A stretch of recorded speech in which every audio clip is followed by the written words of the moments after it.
కడుపులోప పుట్టేటటువంటి పిల్లవాడు అనేక కారణముల చేత పుడతాడు.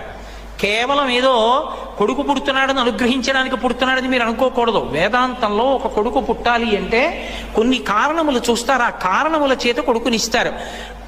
ఒక్కొక్కప్పుడు శత్రుపుత్రుడు అని ఒకడు ఉంటాడు, ఒకడు శత్రువు ఉంటాడు. ధన్య అని భాస్కర రాయల వారు వ్యాఖ్యానం చేశారు లలితా సహస్రానికి. విపరీతమైన క్రోధంతో చచ్చిపోతాడు ఒక్కొక్కడు.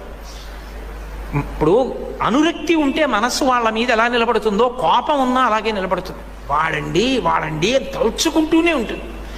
అంత కోపం ఎవడి మీద ఉండిపోయింది అనుకోండి, వాడినే తలుచుకుంటూ చచ్చిపోయాడు అనుకోండి, వాడిని బాధ పెట్టడానికి వాడి కడుపున కొడుకు అవుతాడు.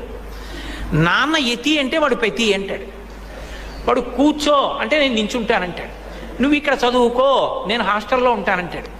నువ్వు ఇంజనీరింగ్ చదువు నేను డాక్టర్ అవుతానంటాడు.